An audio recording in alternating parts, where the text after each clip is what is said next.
इतिहास शोध संस्था या हिस्ट्री रिसर्च सोसाइटी की ओर से मेरा डॉक्टर नौफिल रूमानी का सभी दर्शकों को बहुत बहुत आदाब, नमस्कार, प्रणाम और सलाम।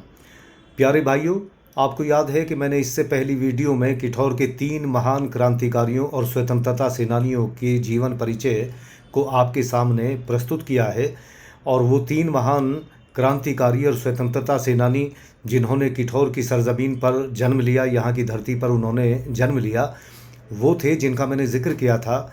हकीम सैयद शफ़ीक अहमद साहब, हकीम सैयद इसहाक साहब और मौलाना बशीर अहमद भट्टा साहब। तो इनका मैंने विस्तार पूर्वक आपको पहली वीडियो में परिचय कराया है। अब किठौर की इस महान धरती में पैदा होने वाली 2 और महान क्रांतिकारी शख्सियतें और हैं जिनका परिचय मैं आपको कराऊंगा। और वो किठौर की धरती पर पैदा हुए थे जिन्होंने देश के आंदोलन आज़ादी की लड़ाई में हिस्सा लिया। वो थे पंडित हरस्वरूप पटायत जी और रामजीलाल सहायक जी।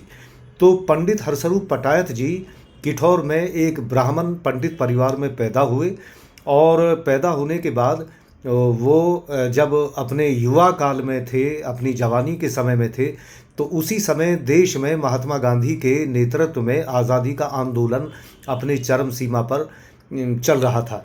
तो पंडित हरस्वरूप पटायत जी महात्मा गांधी जी के विचारों से प्रभावित हुए और उन्होंने अपना घर परिवार, कारोबार सब कुछ छोड़ करके वो महात्मा गांधी के शिष्य बन गए और देश की आज़ादी के आंदोलन में पंडित जी ने बढ़ चढ़कर हिस्सा लिया।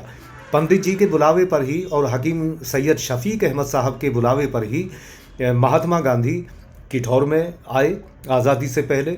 और आज जहाँ ये बाज़ार में झंडा मैदान है, झंडा चौक है, यहाँ महात्मा गांधी की सभा हुई और महात्मा गांधी ने, बापू जी ने विदेशी कपड़ों की होली जला करके यहाँ लोगों को दिखाया और उन्होंने यहाँ की जनता से आज़ादी के आंदोलन में ज़्यादा से ज़्यादा समर्थन देने और जुड़ने की अपील की थी। तो बापू जी महात्मा गांधी जो यहाँ आए थे वो पंडित हरस्वरूप पटायत जी और हकीम सैयद शफ़ीक अहमद साहब के बुलावे पर किठौर में आए थे। तो पंडित हरस्वरूप पटायत जी किठौर की एक वो महान शख्सियत हुई हैं कि जिन्होंने आज़ादी के आंदोलन में हिस्सा लिया और जिन्होंने बढ़ चढ़ करके आज़ादी के आंदोलन में हिस्सा लेकर के किठौर का नाम पूरे देश में रोशन किया। और आज भी जब भारत के 1947 के स्वतंत्रता आंदोलन की किताबें जब छपती हैं तो उसमें पंडित हरस्वरूप पटायत जी का नाम उसमें आप देख सकते हैं, उनका नाम भी उसमें छपता है। दूसरी किठौर की धरती पर पैदा होने वाली महान शख्सियत थी, वो थे रामजीलाल सहायक जी।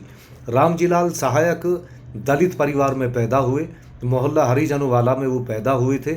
और आज जहाँ ये अम्बेडकर मूर्ति है उसके पीछे से जो अंदर को गली गई है उस गली में रामजीलाल सहायक जी का पैतृक आवास और निवास था। तो रामजीलाल सहायक जी भी महात्मा गांधी के विचारों से प्रभावित हुए। वो बहुत पढ़े लिखे आदमी थे और स्थानीय स्तर पर वो बाबू जी हलीम साहब के वो शिष्य थे, जैसा कि मुझे किठौर के बड़े बूढ़े और बुज़ुर्गों ने बताया था। तो रामजीलाल सहायक जी ने बहुत बड़ी तालीम हासिल की।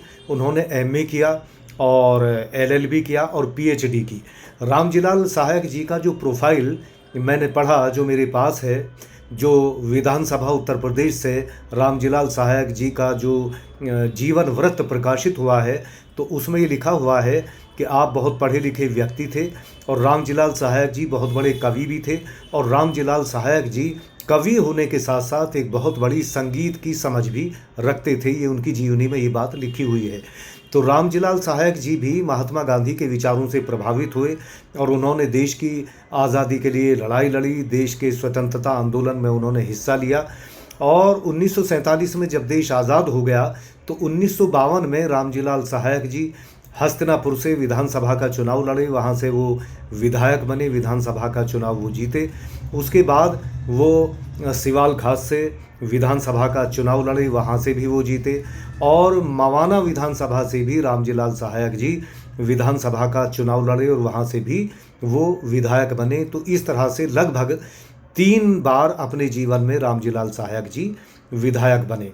और 1947 में देश की आज़ादी के बाद जब रामजीलाल सहायक जी 3 बार विधायक बने तो आपको उत्तर प्रदेश सरकार में शिक्षा मंत्री बनाया गया। ये किठौर के लिए बड़े गर्व की बात है, बड़ी फ़ख्र की बात है कि रामजीलाल सहायक जी को उत्तर प्रदेश सरकार में 1947 में आज़ादी के बाद उनके 3 विधायक के चुनाव जीतने के बाद आप शिक्षा मंत्री बने और शिक्षा मंत्री का कार्यकाल और विधायक का कार्यकाल जब सहायक जी का समाप्त हो गया तो रामजीलाल सहायक जी को उनके सम्मान के रूप में श्रीनगर उत्तराखंड यूनिवर्सिटी का विश्वविद्यालय का कुलपति बनाया गया, जो अपने में एक बहुत बड़ी उपलब्धि थी। और इस तरह से इतने बड़े बड़े पदों पर शिक्षा मंत्री के पद पर रह करके और एक इतने बड़े विश्वविद्यालय के कुलपति के पद पर रह करके रामजीलाल सहायक जी ने इस किठौर का नाम, इस इलाके का नाम रोशन किया। और ऐसे धरती पुत्रों को इस किठौर की सरज़मीन पर पैदा होने के लिए हमें ये बड़ी किठौर की सरज़मीन को हमें मुबारकबाद देनी पड़ेगी। ये बड़ी फ़ख्र की बात है।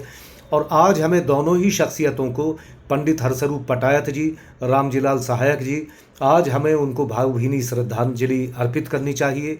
हम उनको सैल्यूट करते हैं और हमें किठौर की धरती पर ये फ़ख्र होता है, ये नाज होता है, गर्व होता है कि इस किठौर की धरती ने कितने बड़े बड़े महापुरुषों को, संघर्षशील व्यक्तियों को, क्रांतिकारियों को, कलाकारों को, फनकारों को, राजनीतिज्ञों को इस किठौर की महान धरती ने पैदा किया। हमें एक बात को सोच करके बड़ा दुख होता है कि आज जो किठौर के जिम्मेदार लोग हैं, जो सामाजिक कार्यकर्ता हैं, जो राजनीति जो लोग कर रहे हैं, उनको हमारे किठौर के इन महान क्रांतिकारी और महापुरुषों के नाम पर उनको पार्क बनाने चाहिए और रास्तों का उनके नामों पर नामकरण करना चाहिए और उनके नामों की स्मृति में पार्क बनाने चाहिए, रास्तों का नामकरण करना चाहिए। और इसी तरह से कुछ और द्वार बनाने चाहिए, गेट बनाने चाहिए, ताकि आने वाली नस्लों को ये पता चले कि भाई ये द्वार जिन महापुरुषों के नाम पर हैं, ये गेट जिन महापुरुषों के नाम पर हैं, इन रास्तों का नाम जिन महापुरुषों के नाम पर है, इन पार्कों का नाम जिन महापुरुषों के नाम पर है, वो किठौर की धरती पर पैदा होने वाले वो कौन महापुरुष थे, तो उनका परिचय कराना, उनके विषय में जानना, उनके जीवन को जानना, इस आने वाली, मौजूदा और आने वाली जनरेशन को जानना और हमारा उनको जनाना ये बहुत ज़रूरी है।